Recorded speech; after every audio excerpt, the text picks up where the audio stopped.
Primero fue el paro cívico y también ahora ya este proceso de pacificación y de estabilidad en torno a lo que queremos, que son las nuevas elecciones.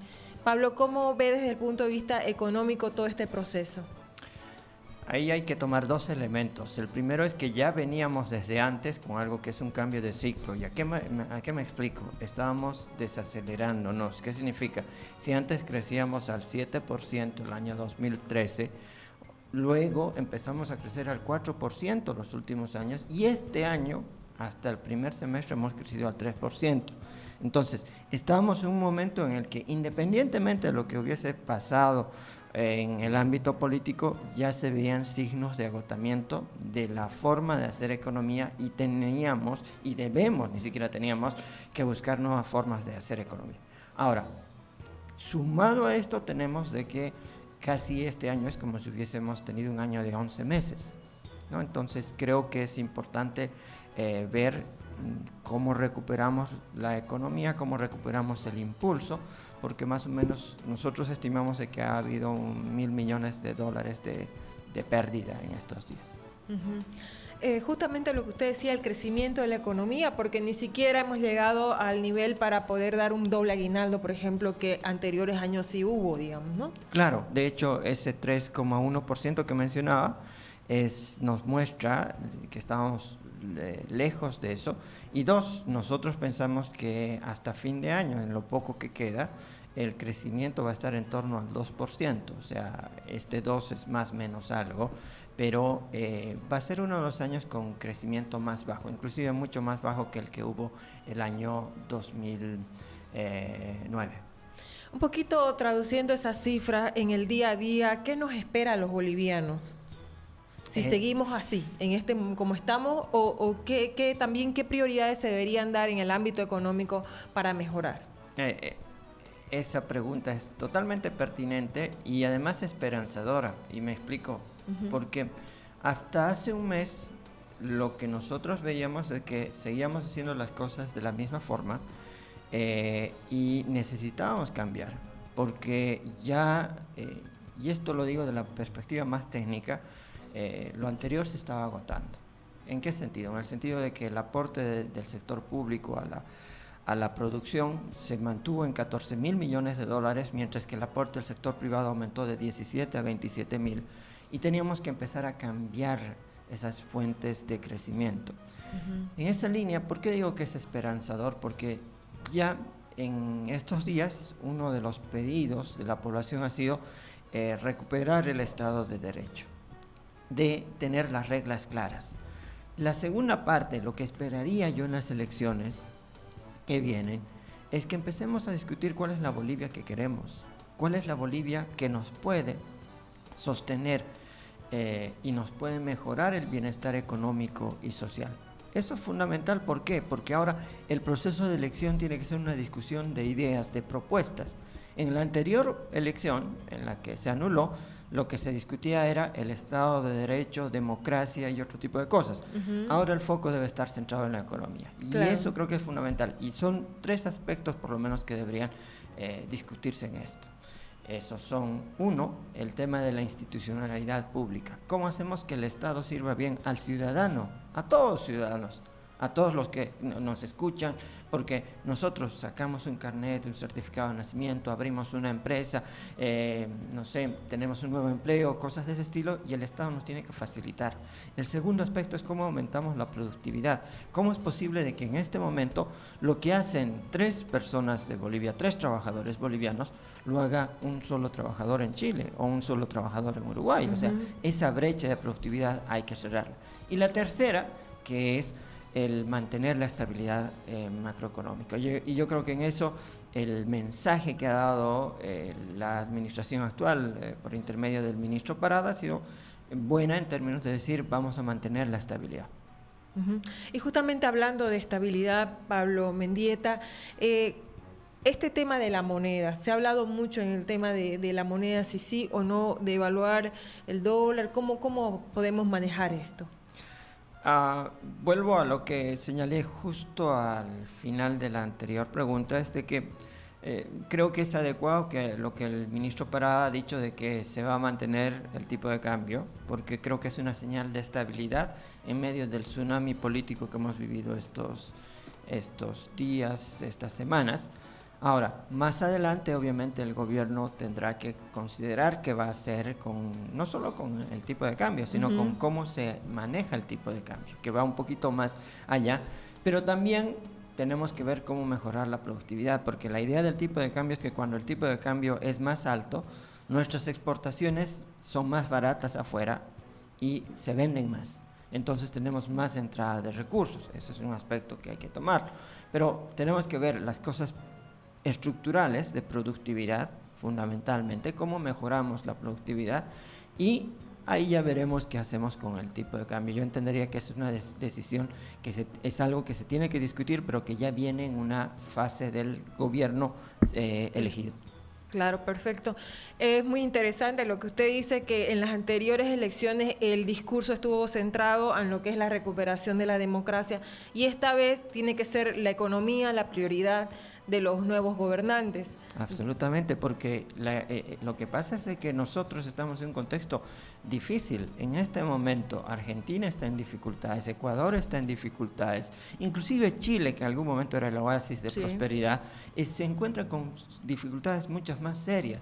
Ahora, ojo, acá creo que una ventaja que tenemos en Bolivia y que no la tiene Chile ni la tiene Ecuador es de que tenemos elecciones, y le explico por qué. En este momento en Chile ellos no saben cuál es la salida política. Dicen, tendrá que renunciar el presidente Piñera, estamos en una nueva constituyente, entonces ellos están buscando la salida política. Nosotros la hemos encontrado este fin de semana, y afortunadamente ahí hay el espacio para una discusión técnica y desideologizada de la economía, quitándonos los tabúes, quitándonos los marcos mentales que han determinado la discusión en estos años.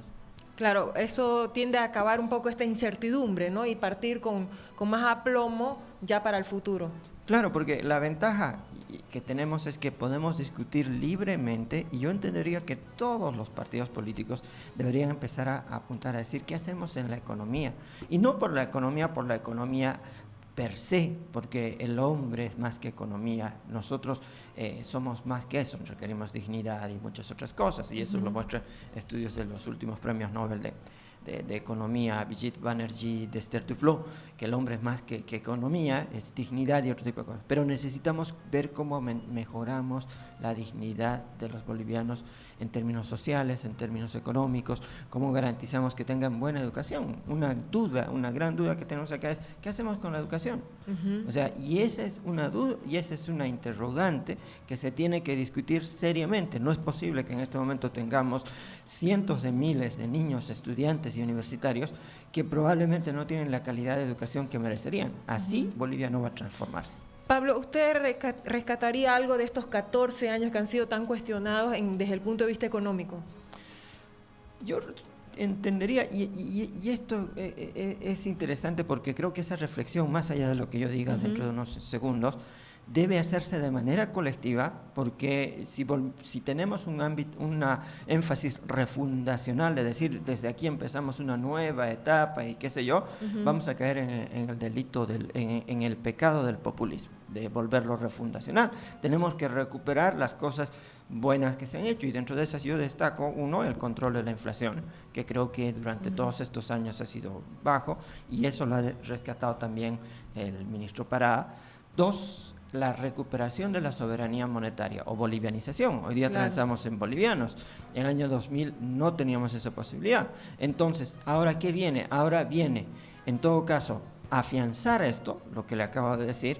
En segundo aspecto, dejar de lado algunas cosas que no están bien y hacer cosas nuevas que nos cambien, que nos transformen.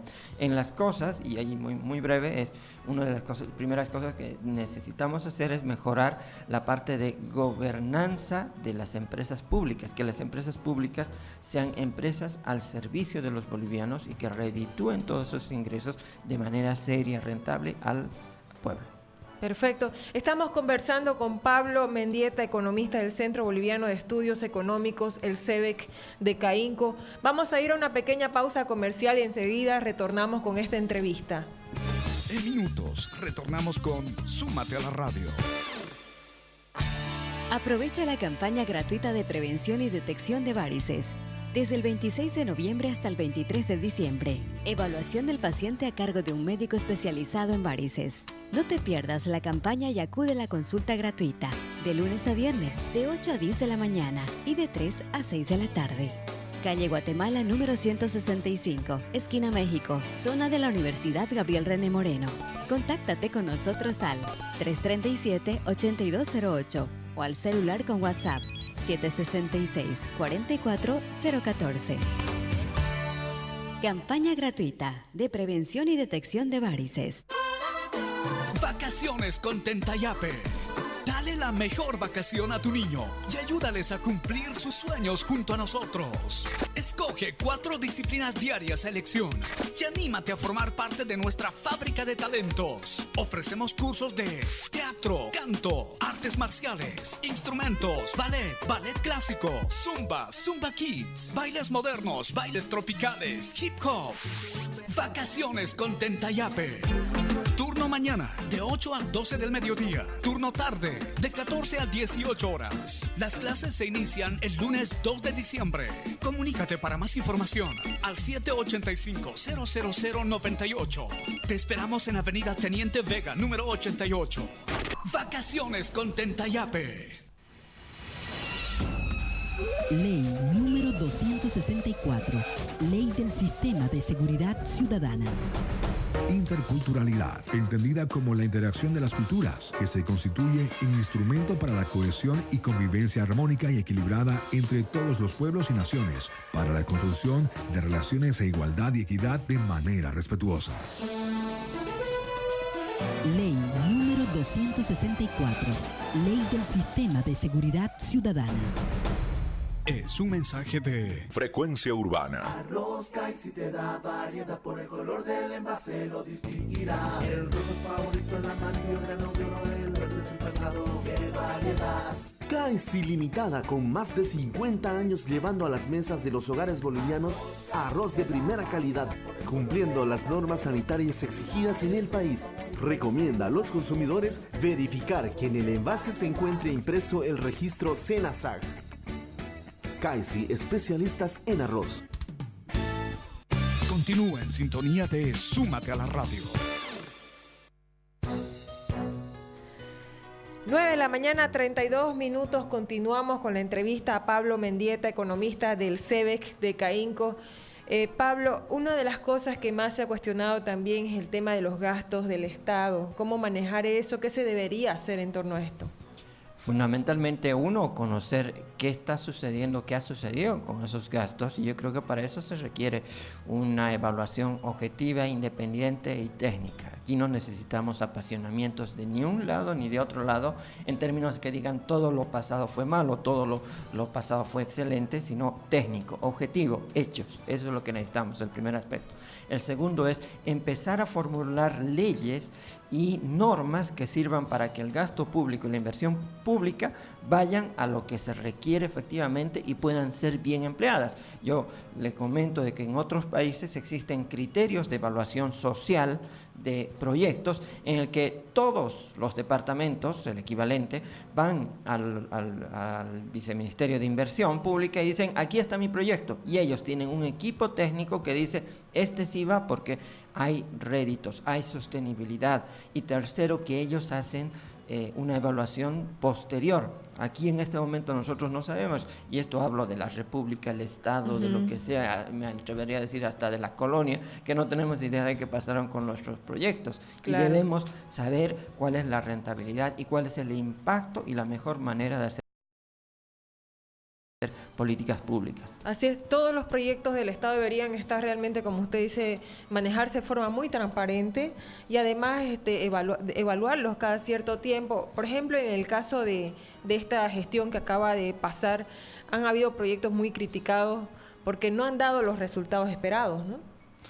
Entiendo que sí, que sobre todo y que hay que ver cuál es la rentabilidad de estos a futuro. A mí no me preocupa tanto del pasado y me voy a explicar por qué. porque ya lo que se hizo, se hizo. Hoy día yo no puedo deshacer, no sé, una canchita, un aeropuerto o un camino, pero yo ya sobre lo que está tengo que ver cómo puedo mejorar la situación. Pero en eso yo tengo cierta esperanza de que si las cosas las hacemos bien, si los políticos toman bien la batuta en el ámbito económico, en el gobierno que se ha elegido, uno puede decir, bueno, en vez de crecer al 3, ¿por qué no pensamos en crecer al 5, crecer al 6? Veamos cómo podemos favorecer el emprendimiento privado, cómo podemos hacer las cosas públicas de la manera correcta. Y eso es lo que tenemos que buscar. Empecemos a discutir, empecemos a armar mesas, empecemos a armar acuerdos. ¿Por qué? Porque de esos recursos depende el bienestar de la población, el bienestar de la ciudadanía. Perfecto. Usted señalaba también que no es Bolivia nomás que está pasando por un momento complicado. En la región en sí hay varios países que están ya desde hace rato con diferentes problemas, tanto económicos, políticos. ¿Usted cree que lo que se viene, el panorama, el escenario que se viene en Bolivia particularmente, va a generar mayor inversión? Yo entendería que sí, y me explico. Resulta de que en este momento vemos Chile, un país estrella durante varios años, pero hoy día, lamentablemente, yo viví 6 años allá y tengo un poquito el corazón partido por lo que está pasando. Ecuador, inclusive la propia Colombia, ¿no? Lo que se viene es una ola de protestas masivas, de destrozo al capital público, violencia, que están atadas a algunas manifestaciones ciudadanas legítimas. Entonces, ese es un lío grande. En el caso boliviano, nosotros ya tenemos una forma de dirimir esto, y se llaman elecciones. Entonces, yo creo que las elecciones son la oportunidad de forjar estos acuerdos. Yo soy más optimista respecto a eso. ¿Por qué? Porque en ese momento en Chile, uno de los hashtags en Twitter, es decir, una de las consignas es renuncia Piñera. En cambio, acá ya estamos en un proceso que nos va a conducir a un nuevo gobierno. El gobierno que viene debe ser lo suficientemente serio, responsable, para tomar la batuta económica de la manera que corresponde. Técnica, desideologizada, y no hacer lo mismo, es decir, no generar inercia. Para dar mayor seguridad jurídica a las inversiones. Ese es un aspecto, además, que se debe considerar. Es decir, en ese momento hay muchas regulaciones que uno no sabe por qué están ahí y debemos discutir todas. Yo entendería de manera general que hay muchas regulaciones antiguas, planes antiguos, que deberíamos discutirlos ahora sin mucha pasión, sin mucho corazón e hígado, sino más bien con la razón, con el cerebro, y empezar a ver cuál es la mejor solución para todos. O sea, por ejemplo, un tema que nos ha dolido a todos es la cuestión ambiental, lo que ha pasado con los incendios y todo. Ahora, lo que tiene que venir en adelante es discutamos cuál es la mejor forma de preservar el medio ambiente, pero a la vez tener producción agropecuaria sostenible que siga las reglas, y yo creo que se puede hacer, hay formas de hacerlo. No tiene por qué haber un choque entre economía y ecología. Y en eso yo creo que ahí viene una oportunidad de discutir seriamente y decir cómo hacemos las mejores medidas en cada uno de los ámbitos.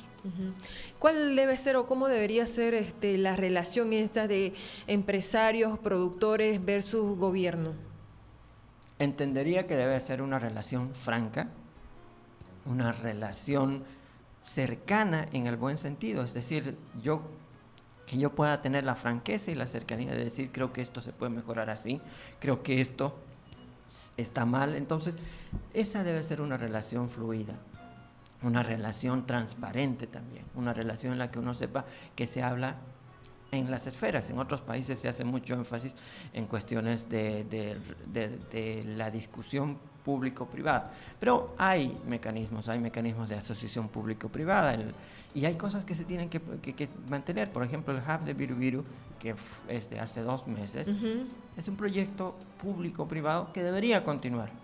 Yo no veo una razón, salvo que exista algún aspecto técnico que uno diga, mira, aquí hay un problema, aunque la gente del BID ha estado bien metida en esto y yo confío mucho en la expertise técnica de ellos, que deberíamos avanzar en esa línea. Creo que nos viene ya la discusión sobre esto y el otro, ya pasó. Ahora es discutir qué viene en adelante y qué hacemos con lo que tenemos y cómo lo mejoramos. Así es, eso es importante, Pablo, despolitizar este diálogo y que justamente no se diga todo lo pasado no sirve o así, porque volver a cero es bien complicado, ¿no? O sea, entonces hay que mirar el futuro, digamos, de una manera más técnica, más profesional en ese sentido. Claro, ¿no? cuando yo voy al médico, yo espero una respuesta técnica del médico. No espero unas cuestiones de yo creo, yo no, pero esto, lo otro. Entonces, yo creo que acá deberíamos tener una visión, una buena base técnica para nuestras discusiones, independientemente de lo que nosotros creemos, y llegar a estos consensos o acuerdos por la productividad, por el crecimiento, por el bienestar, que es lo que importa. ¿Por qué? Porque hoy día tenemos la oportunidad de oro de tomar las decisiones correctas para una Bolivia de 5 a 10 años que esté bien. Perfecto. Una última consulta sobre el tema de la deuda externa. La deuda externa se ha disparado, está bastante elevada, es más del 23%, que significa en este momento. ¿Cómo manejar esto? Y sonrío en esta parte por una cuestión de que yo entendería de que por lo menos al inicio, en un momento en el que necesitamos garantizar la estabilidad, deberíamos aumentar un poco el margen de endeudamiento. ¿A qué me refiero?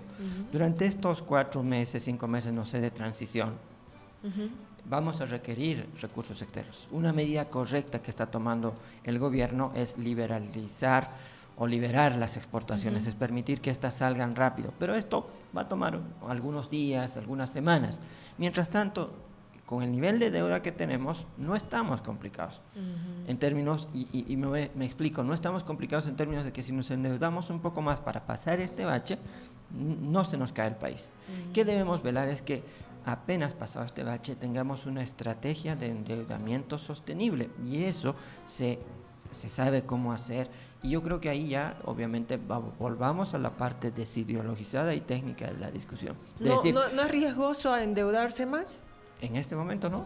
Es más, yo, por ejemplo, sugeriría que el gobierno pueda emitir $1.000 millones a los mercados internacionales, lo cual le serviría para reforzar las reservas internacionales, y eso está contemplado en la ley financiera. ¿Por qué no hay problema con estos 1.000 millones? Porque no es prestarnos 15.000, 30.000, 80.000 millones. Estamos hablando de un monto acotado, por un tiempo acotado, y obviamente, mientras tanto, preparar cómo posteriormente mantenemos la relación deuda-PIB, porque ese 23, le diré que a nivel internacional no es malo, o sea, por lo menos los que estamos en el ámbito técnico. Es manejable. Es manejable, totalmente manejable. Para nuestro país es en torno un techo en torno a 40%, 50%, es totalmente razonable, así que tenemos margen, pero lo ideal en estas circunstancias es que el capital venga más que del lado público, que venga del lado privado, y ahí tenemos una tarea en cuanto a atracción de inversiones extranjeras. Perfecto, hemos conversado con Pablo Mendieta, economista del Centro Boliviano de Estudios Económicos, el CEBEC de Caínco. Muchísimas gracias, Pablo. Yo soy el agradecido, muchas gracias. Gracias a ustedes también por acompañarnos. Vamos a ir a una pequeña pausa comercial y enseguida retornamos.